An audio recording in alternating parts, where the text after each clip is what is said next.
Hi friends आज की ये हमारी वीडियो जो हमारी बुक समरी चल रही है the cosmic connection by Carl Sagan उसके फोर्थ चैप्टर की है a message to Earth. Friends इस चैप्टर में कार्ल सेगन एक बहुत ही इंपॉर्टेंट शिफ्ट करते हैं।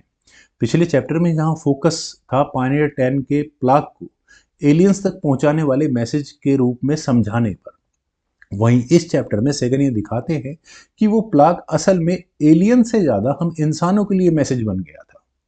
ये चैप्टर साइंस से ज्यादा human psychology, culture, morality, fear, censorship, politics, imagination और कलेक्टिव माइंडसेट के बारे में है। सेगन यहाँ डेमोन्स्ट्रेट करते हैं कि जब ह्यूमैनिटी ने यूनिवर्स से बात करने की कोशिश की तो असल में खुद से ही उसने बात की। मैसेज एलियंस के लिए था लेकिन उसका असर हम इंसानों पर पड़ रहा था। पायनियर 10 पर रखा गया गोल्डन प्लाग थियोरेटिकली एक रिमोट कंटेंजेंसी के लिए बनाया गया था, यानी शायद करोड़ों साल के बाद कोई एडवांस एलियन सिविलाइजेशन इसे ढूंढेगी और अपने हिसाब से इसे पढ़ेगी। लेकिन रियलिटी ये है कि प्लाग का सबसे बड़ा इमीडिएट ऑडियंस खुद इंसान बने। पृथ्वी पर scientist, artist, journalist, feminist, religious thinker, military officers, in fact poets, सबने इस मैसेज को देखा और अपने हिसाब से इंटरप्रेट किया, जज किया, आलोचना की और अपनी अपनी आइडियोलॉजी उसमें प्रोजेक्ट कर दी। सेगन यहाँ बताते हैं कि यह प्लाग एक तरह का मिरर बन गया था जिसमें ह्यूमैनिटी ने अपनी होप, डर और पूर्वाग्रह देख लिए थे। Media explosion and public reaction. Friends ये प्लाग की इमेज उस समय newspaper, TV programmes, art magazine, science weeklies हर जगह फैल गई थी। इवन कमर्शियल एक्सप्लॉयटेशन तक शुरू हो चुका था। ऐसी कंपनियां खड़ी हो गई थी जो एनग्रेविंग करने लगी थी। साइंटिफिक सेलर तैयार हो गए थे, यहाँ तक कि इटालियन सिल्वर मिंट जिसने उस प्लेट को, मेटेलिक प्लेट को ब्रांडिंग करनी शुरू कर दी थी। और ये सब बिना किसी ऑथराइजेशन के था। ये दिखाता है कि इंसानियत कितनी जल्दी किसी साइंटिफिक सिंबॉलिक आर्ट को कल्चरल कॉमोडिटी बना देती है। Praise, emotions and inspiration.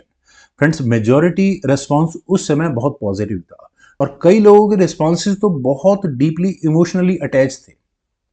Switzerland के जिनेवा में बिलबोर्ड्स लगे, मैसेज दे ला NASA for less extra टेरेस्ट्रेस।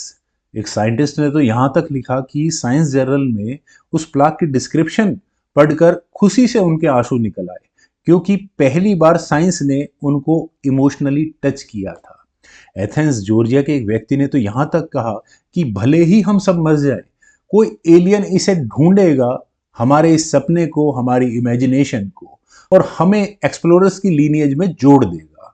Sagan के लिए यह प्रूफ है कि साइंस सिर्फ इक्वेशंस नहीं है, ह्यूमन इमोशंस भी हैं। आर्ट, ग्राफिटी और सिंबलिज्म।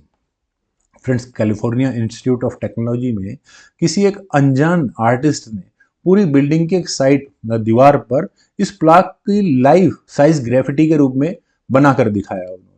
सेगन इसे सिंबॉलिक मानते हैं। यहाँ पर इंसान जाने अनजाने में ही एलियंस के लिए रिहर्सल कर रहे थे, एक फ्रेंडली ग्रीटिंग की तरह। ये बताता है कि साइंटिफिक सिंबल को कैसे कल्चरल आर्टिफिकेट्स बनाया जा सकता है। क्रिटिसिज्म का केंद्र। फ्रेंड्स मोर और लेस इस प्लाग के साइंटिफिक पार्ट्स पे किसी को कोई ऑब्जेक्शन नहीं था। ऑब्जेक्शन था उस आदमी और औरत की फिगर पर। ऐसा क्यों? क्योंकि जैसे ही साइंस ह्यूमन बॉडीज को दिखाती है तो morality, sexuality, politics, power, gender roles सब एक्टिवेट हो जाते हैं। Why they are not holding hands. Friends ये भी एक अजीब सी कंट्रोवर्सी यहाँ सेकंड डिस्कस करते हैं कि उस मैन वुमेन फिगर ने हाथ एक दूसरे के क्यों नहीं पकड़े। सेगन बड़ी सिंपल बात बोलते हैं कि एलियंस ने इंसान तो देखे नहीं है, और अगर वो हाथ से जुड़े हुए होंगे तो हो सकता है एलियन इस बात को समझे कि ये एक सिंगल ऑर्गेनिज्म है। हिस्ट्री में ऐसा हम इंसानों ने ही कई बार गलत तरीके से चीज़ों को इंटरप्रेट किया है। इसलिए सिंप्लिसिटी और मिस इंटरप्रिटेशन से बचने के लिए मैन और वुमेन, आदमी और औरत को, दोनों को अलग अलग दिखाया गया है। ये चैप्टर बार बार यही दिखाता है कि कम्युनिकेशन अक्रॉस सिविलाइजेशन कितना नाजुक भी हो सकता है। अब दूसरी controversy, raised right hand controversy. आदमी का सीधा हाथ इसमें ऊपर उठा हुआ है। एंथ्रोपोलॉजी में इसे गुडविल का साइन माना गया है और खाली हाथ का मतलब है मेरे पास कोई हथियार भी नहीं है। लेकिन क्रिटिक्स क्या बोल रहे हैं वहां पर कि ये सलूट जैसा ज्यादा लग रहा है। सेकंड यहाँ बताते हैं कि जो भी मतलब निकाला जाएगा उसके सेंडर क्या बोल रहा है उससे कोई मायने नहीं रखते, जो पढ़ने वाला है यानी रिसीवर है उससे वो क्या इंटरप्रेट कर रहा है मैसेज वो होगा। सेम जेस्चर अलग अलग कल्चर में अलग अलग मतलब ले सकता है। फेमिनिस्ट क्रिटिसिज्म, फ्रेंड्स बहुत सी विमेन कॉरेस्पोंडेंट्स थी, उन्होंने औरत को दिखाया कि ये बहुत पैसिव लग रही है, यूनिवर्स को ग्रीट करने का उसका अधिकार भी है या नहीं है। ये सबसे बड़ा ऑब्जेक्शन यही रहा, मोर और लेस उनकी न्यूडिटी को लेकर बहुत ज़्यादा कंट्रोवर्सीज क्रिएट की गई। तो सेकंड यहाँ एक बड़ा अच्छा कंपैरिजन देते हैं कि हम एज ए ह्यूमैनिटी अभी इतने मैच्योर नहीं हुए हैं। हमारी मीडिया वायलेंस को डेली न्यूज़पेपर्स में बड़े हाईलाइट करके दिखाती है, लेकिन इस तरह की इमेजेस से वो डरती भी है। गवर्नमेंट सेंसरशिप मिथ्स, फ्रेंड्स उस समय इस तरह के प्रोपेगेंडा उठाए गए कि नासा के को ऑब्जेक्शन भी था लेकिन ये फिर भी पास हो गया। लेकिन सेगन बताते हैं कि इसमें कोई ज़्यादा ऑब्जेक्शन हुआ नहीं, बड़े ही आसानी से हर स्टेज पर ये अप्रूवल पास होता हुआ चला गया। रिलीजियस ऑब्जेक्शन, फ्रेंड्स आजकल तो आज बहुत ज़्यादा हो रहा है, जहाँ भी साइंटिफिक बात होगी तो रिलीजन वाले पहले आगे खड़े हो जाएंगे, वो कहेंगे कि ये तो देखो हमारी फलां बुक में पहले से लिखा हुआ है। अब पता नहीं क्यों वो हमेशा ऐसा ही करते हैं, उस समय भी यही हुआ था। वहाँ पर रिलीजियस क्रिटिक्स क्या बोलते हैं, एवरीथिंग बट गॉड दिखाया गया है।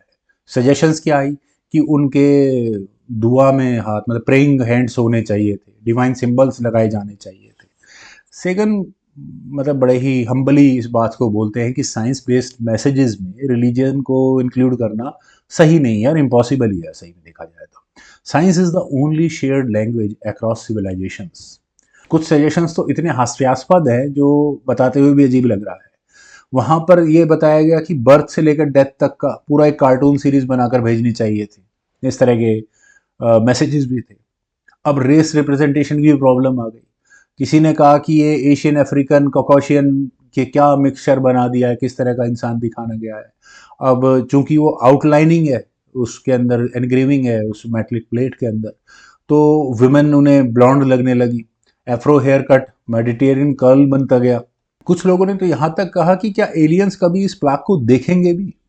ये बात भी सही है, हो सकता है अगर देख भी ले तो उनके विजुअल ऑर्गन्स हमारे जैसे ना हो, सेंसरी ऑर्गन्स किसी और तरीके से देखते हो। हम विबगोर को देखते हैं, वो हो सकता है मतलब पूरे लाइट स्पेक्ट्रम में हम विबगोर से पूरी दुनिया को समझते हैं, हो सकता है उनका जो विबगोर या जो विजिबल लाइट सेंसर्स है वो कोई इधर उधर शिफ्ट हो। खैर जो भी हो, कुल मिलाकर बात यह है कि ये सेक्शन यही दिखाता है कि साइंस ऑब्जेक्शंस का जवाब सिर्फ साइंस से दिया जा सकता है।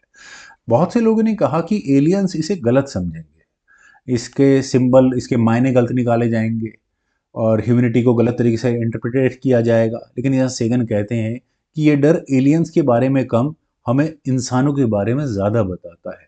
बात तो सही भी है कि मिसकम्युनिकेशन पॉसिबल है। फ्रेंड्स अगर इस चैप्टर के कोर कंक्लूजन की मैं बात करूं तो पायनियर 10 का जो प्लाक है वो शायद एलियंस के लिए है ही नहीं, वो हम इंसानों के लिए ही आईना बन गया है।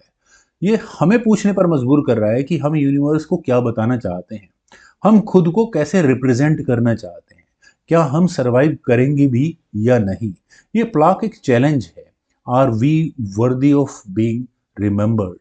सेगन यहाँ कहते हैं कि प्लाक एक तरह से फन था, कंट्रोवर्शियल था, इमोशनल था, लेकिन सबसे इंपॉर्टेंट एक कॉस्मिक पर्सपेक्टिव देता है। यूनिवर्स में हम कितने छोटे हैं फिर भी कितने बोल्ड हैं जो ये कह सकें, hello this is who we are. तो फ्रेंड्स ये थी मेरी एक छोटी सी प्रेजेंटेशन इस काफ़ी मुश्किल चैप्टर को समझाने की। उम्मीद है आप लोगों को भी मेरी समराइजेशन पसंद आई होगी। तो आप लोग वीडियो को लाइक शेयर यूट्यूब चैनल को प्लीज़ सब्सक्राइब जरूर करें। कमेंट सजेशंस का मुझे बेहद इंतजार रहेगा। Thank you for watching. Bye for now.